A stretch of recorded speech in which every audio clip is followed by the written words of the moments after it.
ಇನ್ನು ಬೆಂಗಳೂರು ರಸ್ತೆ ಗುಂಡಿ ವಿರುದ್ಧ ಜನ ಸಿಡಿದೆದ್ದಿದ್ದಾರೆ.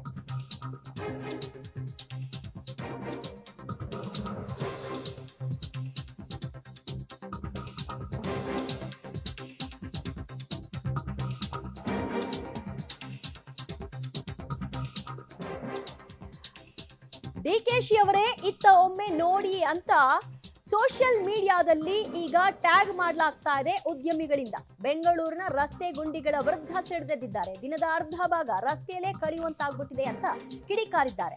ಬ್ಲಾಕ್ ಬಕ್ ಕಂಪನಿಯ ಸಿಇಒ ಉದ್ಯಮಿ ಮೋಹನ್ ದಾಸ್ ಪೈ ಇರಲಿ, ಈ ಕಡೆ ಕಿರಣ್ ಮಜುಮ್ದಾರ್ ಅವರಿರಲಿ, ಇವರೆಲ್ಲರೂ ಕೂಡ ಎಕ್ಸ್ ನಲ್ಲಿ ಪೋಸ್ಟ್ ಮಾಡೋ ಮೂಲಕವಾಗಿ ಆಕ್ರೋಶವನ್ನ ಹೊರಹಾಕಿದ್ದಾರೆ.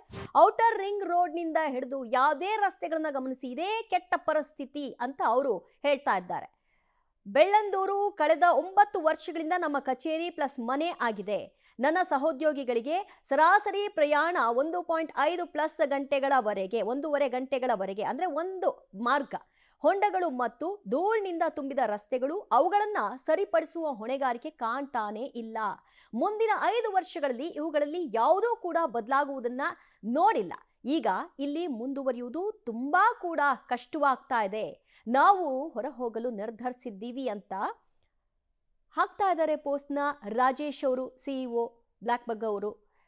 ಹೀಗೆ ಉದ್ಯಮಿಗಳು ಒಂದು ಹೆಜ್ಜೆ ಆಚೆ ಇಕ್ತೀವಿ ಅಂತ ನಿಮಗೆ ಎಚ್ಚರಿಸ್ತಾ ಇದ್ದಾರೆ. ಹೆಜ್ಜೆ ಆಚೆ ಇಡೋದಕ್ಕೆ ನೀವು ಅವಕಾಶ ಮಾಡಿಕೊಡ್ಬೇಡಿ ಅನ್ನೋ ಎಚ್ಚರಿಕೆ ಗಂಟೆ ಇದು. ಆದರೆ ಅವ್ರು ಪದೇ ಪದೇ ಹೇಳ್ತಾರೆ ಅಂತ ನೀವು ಕೂಡ ರಾಜಕೀಯಗೊಳಿಸಕ್ಕೆ ಹೋದ್ರೆ ಏನು ಮಾಡೋಕ್ಕಾಗತ್ತೆ? ಇನ್ನು ಮೋಹನ್ ದಾಸ್ ಪೈ ಅವರು, ಬೆಂಗಳೂರಿನಲ್ಲಿ ಆಡಳಿತದ ದೊಡ್ಡ ವೈಫಲ್ಯ. ಸಚಿವ ಡಿ ಕೆ ಶಿವಕುಮಾರ್, ದಯವಿಟ್ಟು ಇದನ್ನ ನೋಡಿ. ORR ನಿಂದ ಕಂಪನಿಗಳು ಹೊರ ಹೋಗ್ತಾ ಇದೆ. ಇದು ನಿರೀಕ್ಷೆಗೂ ಮೀರಿದಂತಹ ದುಸ್ಥಿತಿ. ದಯವಿಟ್ಟು ಮಧ್ಯಪ್ರವೇಶ ಮಾಡಿ ಅಂತ ಅವರು ಕೋರ್ತಾ ಇದ್ದಾರೆ. ದಯವಿಟ್ಟು ಅನ್ನೋ ಪದವನ್ನ ಬಳಕೆ ಮಾಡೋ ಮೂಲಕವಾಗಿ ತಮ್ಮನ್ನ ಅಂಗಲಾಚುವಂತಹ ಪರಿಸ್ಥಿತಿ ಉದ್ಯಮಿಗಳು ತಂದಿಟ್ಕೊಂಡಿದ್ದಾರೆ ಅನ್ನೋದನ್ನ ಇಲ್ಲಿ ಗಮನಿಸಬಹುದು. ಬಟ್ ಇವತ್ತು ರಿಕ್ವೆಸ್ಟ್ ಮಾಡ್ತಿದ್ದಾರೆ, ನಾಳೆ ಈ ರಿಕ್ವೆಸ್ಟ್ ನೀವು ಮಾಡ್ಕೊಳ್ಬೇಕಾದಂತಹ ಪರಿಸ್ಥಿತಿ ಬರುತ್ತೆ. ಆದ್ರೆ ಕೇಳೋ ಸ್ಥಿತಿಯಲ್ಲಿ ಅವ್ರುಗಳಿರೋದಿಲ್ಲ ಅನ್ನೋದನ್ನ ಅರ್ಥ ಮಾಡ್ಕೊಳ್ಬೇಕು. ಕಿರಣ್ ಮಜುಮ್ದಾರ್ ಅವರ ಪೋಸ್ಟ್ ಏನಿದೆ, ಉದ್ಯಮಿಗಳು ಶಿಫ್ಟ್ ಆಗ್ತಿರೋದು ಗಂಭೀರ ವಿಚಾರ. ಈ ಸಮಸ್ಯೆಗಳನ್ನ ಸರಿಪಡಿಸಲು ತುರ್ತು ಕ್ರಮಗಳು ಅಗತ್ಯ ಇದೆ. ಕೂಡಲೇ DCM ಡಿ ಕೆ ಶಿವಕುಮಾರ್ ಅವರು ಮಧ್ಯಪ್ರವೇಶ ಮಾಡಬೇಕು ಅಂತ ಸಾಲು ಸಾಲು ಉದ್ಯಮಿಗಳು ಈಗ ಎಕ್ಸ್ ನಲ್ಲಿ ಪೋಸ್ಟ್ ಅನ್ನ ಮಾಡ್ತಾ ಇದ್ದಾರೆ.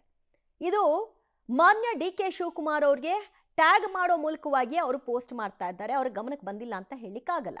ಈಗ ಅವ್ರ ಗಮನಕ್ಕೆ ಬಂದು ಇದಕ್ಕೆ ಅವ್ರೇನ್ ರಿಯಾಕ್ಟ್ ಮಾಡ್ತಾರೆ, ಅದಕ್ಕೆ ಯಾರ್ಯಾರ ಸಮರ್ಥನೆ ಏನೇನು ವ್ಯಕ್ತ ಆಗಿದೆ, ಈಗಾಗಲೇ ಆರಂಭ ಆಗಿದೆ. ಬಹಳಷ್ಟು ಮಂದಿ ಸಮರ್ಥಿಸ್ಕೊಳ್ತಾ ಇದ್ದಾರೆ. ಮತ್ತಷ್ಟು ಮಾಹಿತಿ ಕೊಡ್ತಾರೆ ನಮ್ಮ ಪ್ರತಿನಿಧಿ ಪವಿತ್ರ ಕಡ್ತಲ. ಪವಿತ್ರ, ಇವತ್ತು ಸಾಲು ಸಾಲು ಉದ್ಯಮಿಗಳು ದಯವಿಟ್ಟು ಅನ್ನೋ ಪದವನ್ನ ಬಳಕೆ ಮಾಡೋ ಮೂಲಕವಾಗಿ ಎಚ್ಚರಿಸ್ತಾ ಇದ್ದಾರೆ. ಆದ್ರೆ ಈ ಎಚ್ಚರಿಕೆಯ ಗಂಟೆ ಒಂದು ರಾಜಕೀಯ ಷಡ್ಯಂತ್ರ, ರಾಜಕೀಯವಾಗಿ ಮಾಡ್ತಾ ಇದ್ದಾರೆ ಅಂತ ಹಿಂದಿನಂತೆ ಹೇಳ್ಕೊಳ್ತಾ ಬಂದ್ರೆ ನಾಳೆ ನಷ್ಟ ಆಗೋದು ಬೆಂಗಳೂರಿಗೆ. ಈ ಎಚ್ಚರಿಕೆ ಅನ್ನೋದನ್ನ ಅರ್ಥ ಮಾಡ್ಕೊಳ್ತಾರ ರಾಜಕಾರಣಿಗಳು? ದಿವ್ಯಾ, ರಾಜಕೀಯ ಷಡ್ಯಂತ್ರ ಅಂತ ಏನಾದ್ರೂ ಇದಕ್ಕೆ ಪದ ಬಳಕೆಯನ್ನ ಮಾಡಿದ್ರೆ ನಿಜಕ್ಕೂ ಕೂಡ ಅದಕ್ಕಿಂತ ದೊಡ್ಡ ಮಟ್ಟಿನ ರಾಜಕೀಯ ವಿಚಾರ ಇನ್ನೊಂದಿಲ್ಲ. ಹಾಗೆ ಹೇಳುವವರು ದಯವಿಟ್ಟು ಪಬ್ಲಿಕ್ ಟಿವಿಯ ಜೊತೆಗೆ ಬೆಂಗಳೂರಿನಲ್ಲಿ ಒಂದ್ ರೌಂಡ್ಸ್ ಬಂದ್ರೆ ನಾವೇ ತೋರಿಸ್ತೀವಿ ಯಾವ ರೀತಿಯಲ್ಲಿ ಪರಿಸ್ಥಿತಿ ಬೆಂಗಳೂರಿನಲ್ಲಿ ಇದೆ ಅಂತ. ಅಂದ್ರೆ ಒಂದ್ ರೌಂಡ್ ಬೆಂಗಳೂರಿನಲ್ಲಿ ಹೋದ್ರೆ ಸಾಕು, ನಿಮ್ಗೆ ಕಂಪ್ಲೀಟ್ ಆಗಿ ಧೂಳುಮಯ, ಧೂಳಿನ ಮಜ್ಜನವೇ ಆಗೋಗುತ್ತೆ. ಸ್ನಾನನೇ ಬೇಕಾಗಿಲ್ಲ, ಧೂಳಿನ ಸ್ನಾನವೇ ಆಗೋಗುತ್ತೆ. ಒಂದೇ ಒಂದು ರಸ್ತೆಯ ಕಾಮಗಾರಿಗಳನ್ನ ಕಂಪ್ಲೀಟ್ ಮಾಡಿಲ್ಲ. ಎಲ್ಲಾ ಕಡೆ ರಸ್ತೆಯನ್ನ ಅಗದಗದ ಹಾಕಿ ಹಾಗಾಗೆ ಬಿಟ್ಟು ಹೋಗಿದ್ದಾರೆ. ಅದನ್ನ ಕಂಪ್ಲೀಟ್ ಮಾಡಲ್ಲ, ಅದಕ್ಕೊಂದು ಡೆಡ್ ಲೈನ್ ಇಲ್ಲ. ರಸ್ತೆ ಗುಂಡಿಗಳಂತೂ ಬಿಡಿ, ಬೆಂಗಳೂರಿನಲ್ಲಿ ರಸ್ತೆಗಳು ಎಲ್ಲಿದೆ ಸ್ವಾಮಿ ಅಂತ ಕೇಳುವಂತಹ ಪರಿಸ್ಥಿತಿ. ನಾನು ನಿಮ್ಗೆ ಸ್ಯಾಂಪಲ್ ಹೇಳಿದ್ನಲ್ಲ, ಈಗ ಈ ರೋಡ್ ನಲ್ಲಿ ಅಲ್ಲೊಂದು ಆಳವಾಗಿರುವಂತಹ ಗುಂಡಿ ಇದೆ. ಅದನ್ನ ದಾಟಿ ಬಂದ್ರೆ ಇಲ್ಲಿ ನೋಡಿ ಸಾಲು ಸಾಲು. ಅವ್ರು ಹೇಳ್ತಾರೆ 6000 ಗುಂಡಿ ಎಲ್ಲ, ರಸ್ತೆಯಲ್ಲಿ ನಡೆದಾಡ್ಕೊಂಡು ಹೋದ್ರೇನೆ ಗುಂಡಿ. ನೋಡಿ ಹೇಗಿದೆ ಇದು, ಯಾವ ರೀತಿ ಇದೆ ಅಂತ. ಒಂದು ರಸ್ತೆಯಲ್ಲಿ, ಪ್ರಮುಖ ರಸ್ತೆಯಲ್ಲಿ ಈ ಪರಿಸ್ಥಿತಿ ಅಂತ ಅಂದ್ರೆ ಇನ್ನು ಬೆಂಗಳೂರಿನ ಬೇರೆ ರಸ್ತೆಯಲ್ಲಿ ಯಾವ ರೀತಿ, ಅದರಲ್ಲೂ ಕೂಡ ಔಟರ್ ರಿಂಗ್ ರೋಡ್ ಆಗಿರ್ಬೋದು, ಆ ರೋಡ್ ನಲ್ಲಂತೂ ಜನ ಓಡಾಡೋದಕ್ಕೆ ಆಗಲ್ಲ. ಎಸ್ಪೆಷಲಿ ಟೆಕ್ಕಿಗಳಂತೂ ಈಗಾಗಲೇ ಸಾಕಷ್ಟು ಬಾರಿ ಮನವಿಯನ್ನ ಮಾಡ್ಕೊಂಡಿದ್ದಾರೆ. ಮೊನ್ನೆ ಬಸ್ ವಾಲ್ದಾಗ್ಲೂ ಕೂಡ ಅದೇ ರೀತಿಯ ಮನವಿಯನ್ನ ಮಾಡ್ಕೊಂಡಿದ್ರು. ದಯವಿಟ್ಟು ಸ್ಕೂಲ್ ಬಸ್ಗಳು ಗಂಟೆಗಟ್ಟಲೆ ಟ್ರಾಫಿಕ್ ಜಾಮ್ ಅಲ್ಲಿ ಸಿಲ್ಕಾಕೋತಾ ಇದೆ, ಮಕ್ಕಳು ಒದ್ದಾಡ್ತಾ ಇದ್ದಾರೆ ಅಂತ ಹೇಳ್ತಾ ಇದ್ರು. ಈ ಹಿಂದೆ ಕೂಡ ಅನೇಕ ಕಂಪನಿಗಳು ನೇರವಾಗಿ ವಾಗ್ದಾಳಿಯನ್ನ ಮಾಡಿದ್ರು ಸರ್ಕಾರದ ವಿರುದ್ಧ. ನಾವು ಕಂಪನಿಯನ್ನ ಶಿಫ್ಟ್ ಮಾಡ್ತಾ ಇದೀವಿ ಬೆಂಗಳೂರಿನಲ್ಲಿ, ಆಗಲ್ಲ ನಮಗೆ ಟ್ರಾಫಿಕ್ ನಲ್ಲಿ ಇದನ್ನ ಮ್ಯಾನೇಜ್ ಮಾಡೋದಕ್ಕೆ ಅಂತ. ಆದ್ರೂ ಕೂಡ ಕ್ಯಾರೆ ಅಂತಿಲ್ಲ. ಮಾತೆತ್ತಿದ್ರೆ DCM ಅವರು ಬ್ರ್ಯಾಂಡ್ ಬೆಂಗಳೂರು ಅಂತ ಹೇಳ್ತಾರೆ. ಬಟ್ ಆ ಬ್ರ್ಯಾಂಡ್ ಬೆಂಗಳೂರು ಎಲ್ಲಿದೆಯೋ ಏನೂ ಗೊತ್ತಿಲ್ಲ. ಕಂಪ್ಲೀಟ್ ಆಗಿ ಎಲ್ಲವೂ ಕೂಡ ಹದಗೆಟ್ಟು ಹೋಗಿದೆ ಬೆಂಗಳೂರಿನಲ್ಲಿ ರಸ್ತೆಯ ಪರಿಸ್ಥಿತಿ. ಯಾವುದನ್ನ ಕೂಡ ಮ್ಯಾನೇಜ್ ಮಾಡ್ತಾ ಇಲ್ಲ. ಫುಟ್ಪಾತ್ ನಿರ್ವಹಣೆ ಇಲ್ಲ, ರಸ್ತೆಗಳ ನಿರ್ವಹಣೆ ಇಲ್ಲ, ಮಾಡುವಂತಹ ಕಾಮಗಾರಿಗಳು ಯಾವತ್ತು ಅಂತ್ಯ ಆಗುತ್ತೆ, ಏನು ಅದ್ ಏನ್ ಕೆಲಸವನ್ನ ಮಾಡ್ತಾ ಇದ್ದಾರೆ, ಯಾವ ಮಾಹಿತಿಯೂ ಕೂಡ ಬೆಂಗಳೂರಿಗರಿಗೆ ಇಲ್ಲ. ವಾಹನ ಸವಾರರು ಹೇಗಾಗ್ತಾ ಇದ್ದಾರೆ ಅಂದ್ರೆ ಇವತ್ ಕೆಲ್ಸಕ್ಕೆ ಹೋದವರು ಮನೆಗೆ ವಾಪಸ್ ಬರ್ತಾರೆ ಅನ್ನುವಂಥದ್ದೇ ಗೊತ್ತಾಗಲ್ಲ. ಯಾಕಂದ್ರೆ ಅಷ್ಟೊಂದು ಡೆಡ್ಲಿ ಡೇಂಜರಸ್ ಆಗಿದೆ ಬೆಂಗಳೂರಿನ ರಸ್ತೆಗಳು.